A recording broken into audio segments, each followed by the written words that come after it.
Have you ever wondered why we speak so many different languages? Mainstream historians will tell you it was a natural evolution over thousands of years. But is it possible that the answer is far more dramatic, far more extraordinary?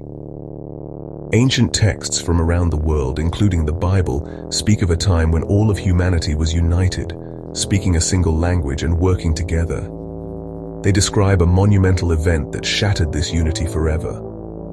This event centers around a mysterious structure known as the Tower of Babel. Could it be that this story is not just a simple fable, but a record of a real historical event with extraterrestrial implications? The story tells us that humanity, in its unified state, decided to build a tower that would reach the heavens. But why? Were they simply trying to build tall as an expression of their engineering expertise? Or was there a more advanced purpose? I, for one, propose that this tower was not made of simple brick and mortar. Instead, it may have been a highly sophisticated piece of technology, a stargate, a sacred temple, a communication device, or perhaps a star pad, a landing zone designed to reconnect with the gods who had visited Earth in the distant past. Such a device would have given humanity incredible power, a power that some cosmic visitors did not want us to have. Think about it. A single, united human race with access to advanced technology. The potential would be limitless. We could have traveled the stars, unlocked the secrets of the universe, and taken our place among the galactic community. But this rapid advancement would have disrupted a delicate balance of power, not just on Earth, but across the cosmos. It's my belief that this tower represented a turning point for our species. It was a declaration that we were ready to ascend, to become masters of our own destiny. And that, as we will see, was something certain powerful beings could not allow. The biblical account is tantalizingly brief, almost as if the true details were deliberately obscured. It says God came down to see the city and the tower.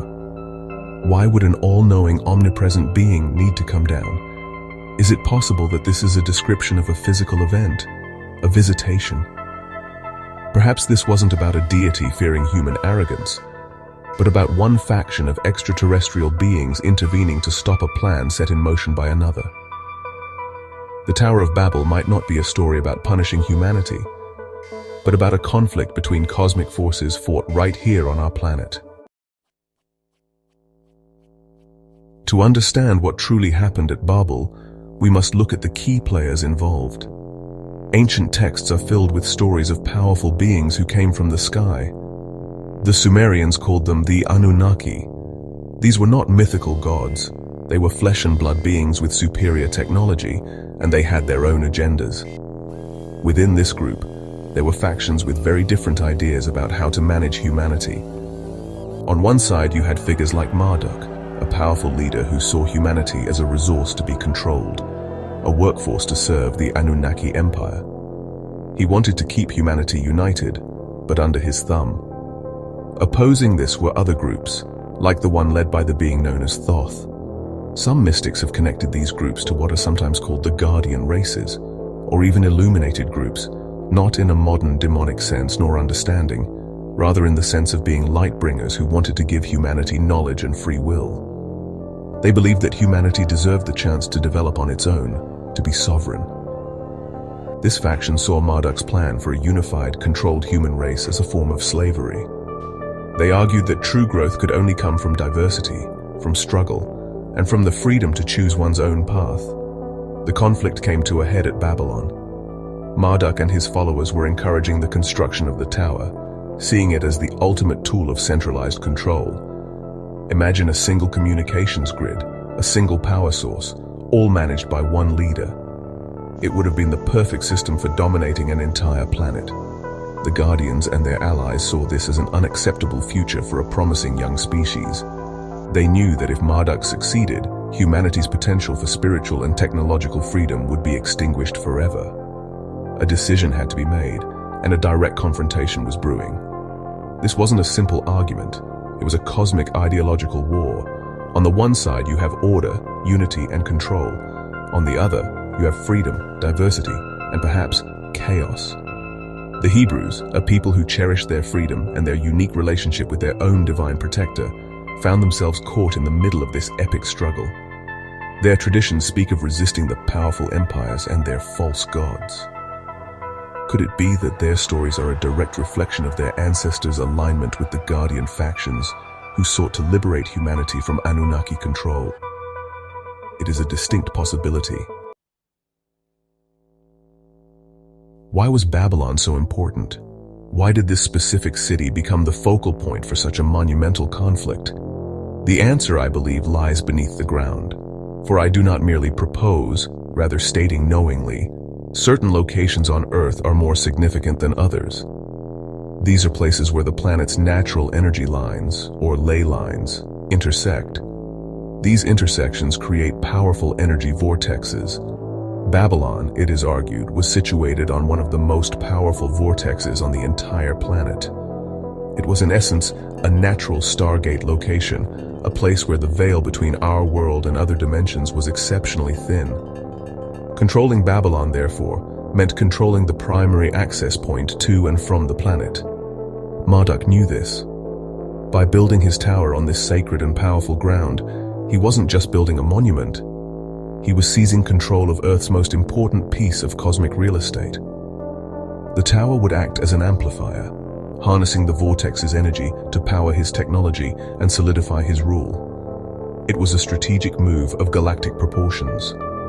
The group that controlled Babylon and its tower would effectively control the destiny of the human race and the planet itself.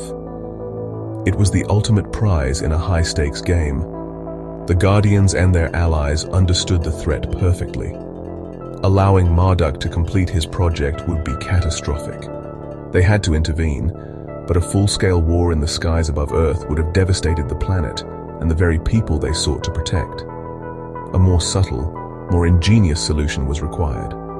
They couldn't just destroy the tower, as that would release a catastrophic amount of energy from the vortex it was built upon. The plan had to be something else, something that would dismantle the power structure without destroying the world.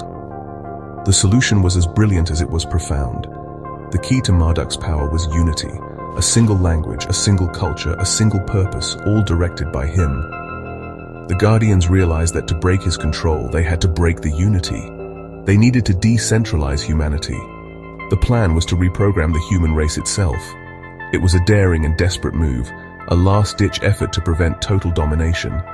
The stage was set for an event that would alter human history, an event that would be remembered for millennia as a moment of divine punishment, when in fact, it may have been an act of cosmic liberation. The intervention was swift and decisive. Using advanced sonic and neurological technology, what ancient people could only describe as the voice of God, the Guardian Alliance targeted the human population gathered at Babylon. It wasn't a weapon that killed, it was a tool that rewired. They didn't just confuse the languages, they implanted new linguistic structures directly into the minds of the people. One moment, everyone understood each other.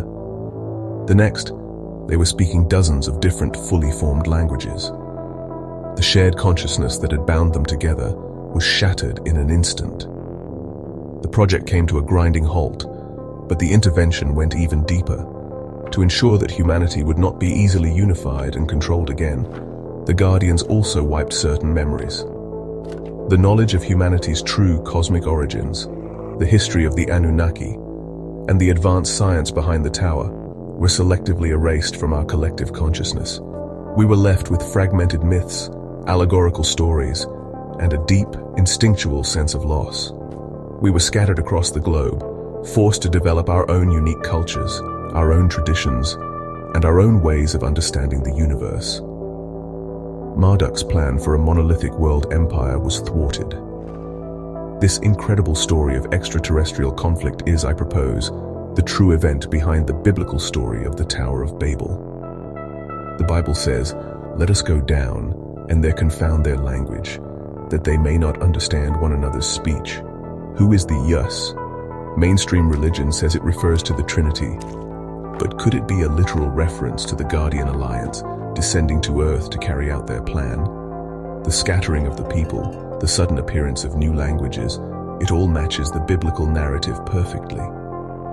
The Bible isn't a fairy tale. It's a historical document whose true technological meaning we are only now beginning to decipher. In the end, humanity was given a second chance. The act of confusing our languages, while seemingly a punishment, was perhaps the greatest gift we could have received. It forced us down a path of diversity and resilience, making us much harder to control. While we lost our shared history, we gained our freedom. The Tower of Babel story serves as a permanent reminder, encoded in our most sacred texts, of a time when we almost surrendered our destiny to a single powerful ruler. It is a warning from our ancient past, telling us to question who the gods truly were, and to never, ever stop reaching for the stars on our own terms.